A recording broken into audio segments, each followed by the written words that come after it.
भैया जी, मौसा जी मुझे कलिंजर में बुलाए थे। अच्छा, मैं कलिंजर गया था। कलिंजर जाने की बाद मौसा जी बोल गए, रे उदल, मैं तुम्हें किस लिए बुलाया हूँ? इसलिए मैं कहा कि किस लिए मौसा जी? मौसा जी बोल गए कि मुझे 5 वस्तु दे दो। मौसा जी बोल गए? जी हाँ। मैं कहा कि कौन सा वस्तु? मौसा जी बोले कि अमर भगवती देगा सेंदल वेंदल घोड़ा, पारस मणि पत्थर, पान मगहिया और आल्हा सर को ताज। ये 5 वस्तु दे दो मुझे। मैं कहा मौसा जी, ये 5 वस्तु लेकर आप क्या करेंगे? मौसा जी बोल गए, उदल, मैं दिल्ली गया हूँ। दिल्ली में मैं सूरजाधाधुल राजा पृथ्वी चौहान के पास मैं वचन दिया हूँ। अच्छा, 5 वस्तु सूरजा को शादी में मरवा पर, ये 5 वस्तु को काम लगेगा। 8 रोज के लिए 5 वस्तु तुम दे दो, मैं दिल्ली पति को हवाले कर दूंगा।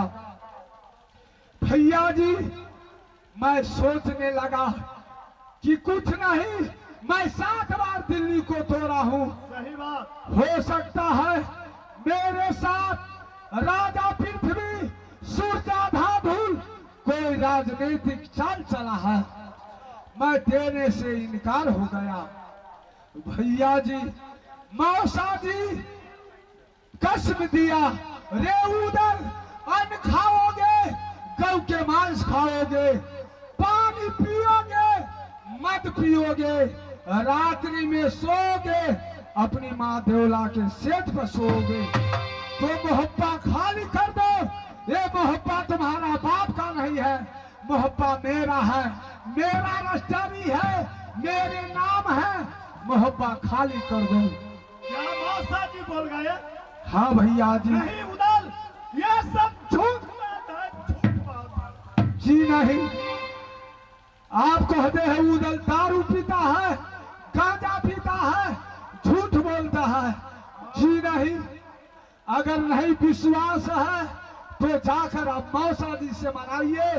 अगर मौसा जी मान जाएंगे तो मैं मोहब्बत से कहीं नहीं जाऊंगा। उदल, मौसा जी, जब मैं दोनों भाई छोटा था, पोस पाल के जवान किया, अपने जमीन में छोटा सा किला नगर मोहब्बा बना दिया। आज वो मौसा किस लिए मोहब्बा से तुम्हारा निकाल रहा है? भैया जी, बड़े भाई पिता को समान होते हैं। मैं आपको सामने झूठ नहीं बोलता हूँ। आप स्वयं जाएंगे और मौसा जी से पूछेंगे कि सही बात है या गलत है। ठीक है, मैं इस समय मौसा जी से जाता हूँ। जाएंगे भैया जी, हो जाकर मनाएंगे भाई। या मौसा जी को याद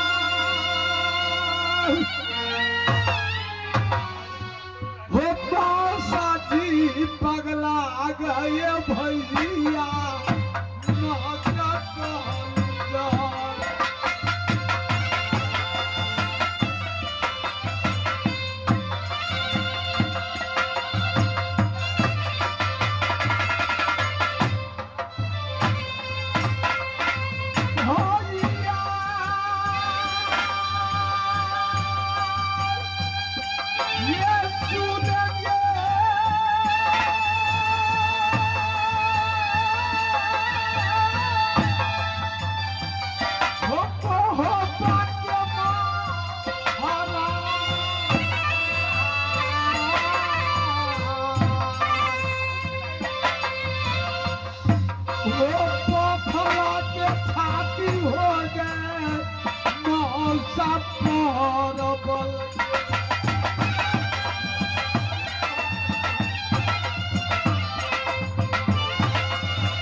सुनिए हमारी बात वो तो हवा छोड़ के भैया कहाँ जाए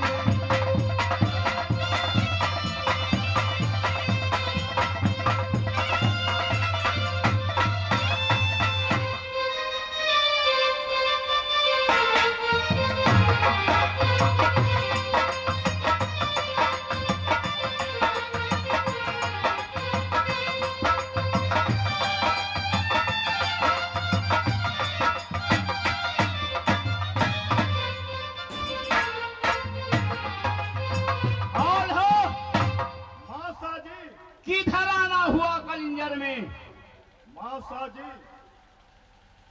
मैं क्या कहूँ किनसे कहूँ। माँ भी मंसूर है लेकिन आज नगर कलिंदर को तरीका देकर मेरे कलेजा चुप कर दिल ले लिया। वो सा दिलावर कौन है पता नहीं चलता तुम्हारे दिल का अंदर कौन है। मौसा जी बोलो ये सब आप क्या कर रहे हैं? मुझे तो कुछ समझ में नहीं। क्या समझ में नहीं आता है बेटा आल्हा? ये याद गलती मौसा तुम भाई से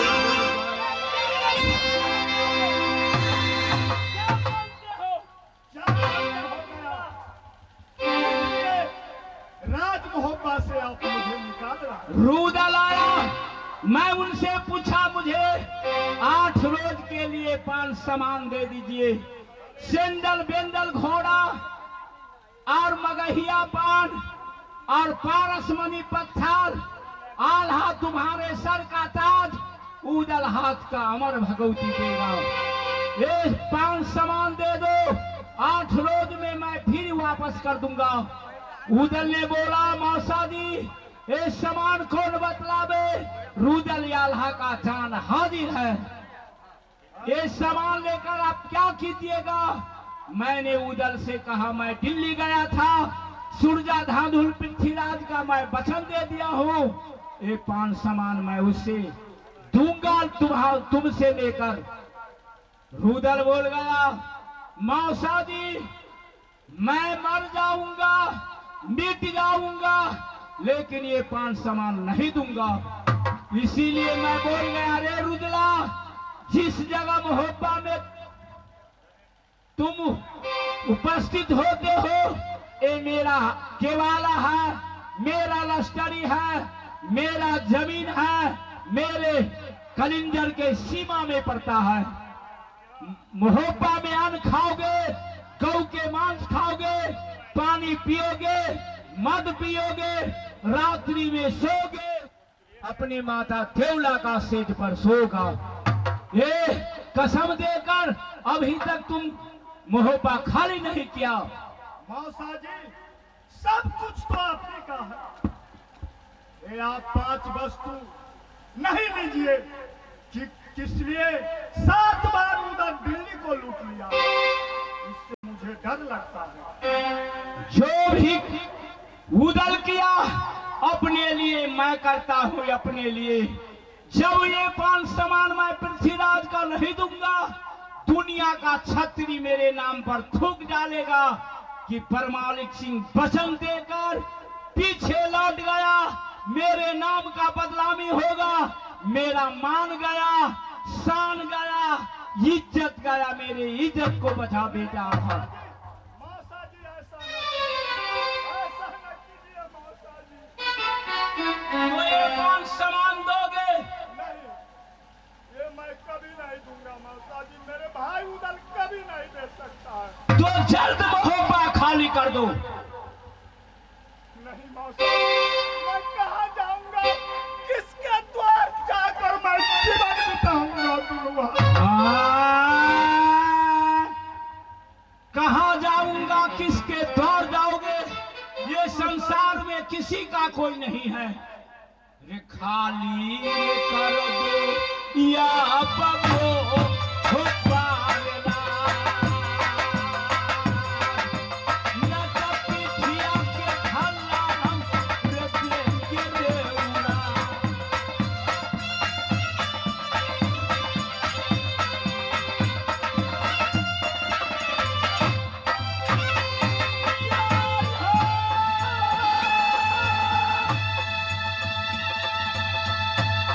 रस दे पर पल के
मासा जी,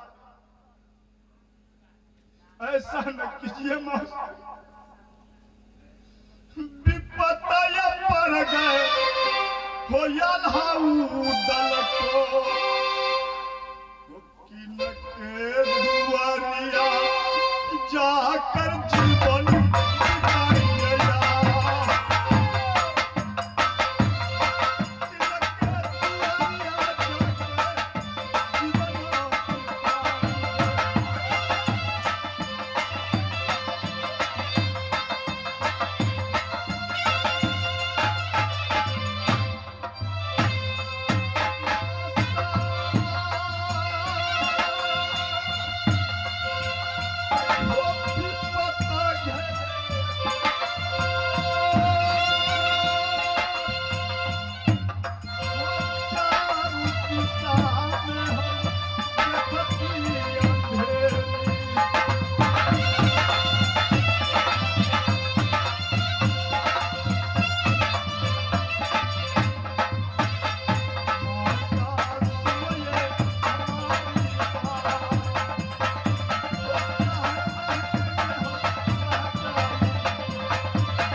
शिक्षा देने चला है, जल्द मोहब्बा खाली कर दो, दर बदर का ठोकर दुनिया में खाओगे, तब पता चलेगा का पिता का वचन का उल्लंघन करने का फल मिला। ये बैठता है परबल या बक्का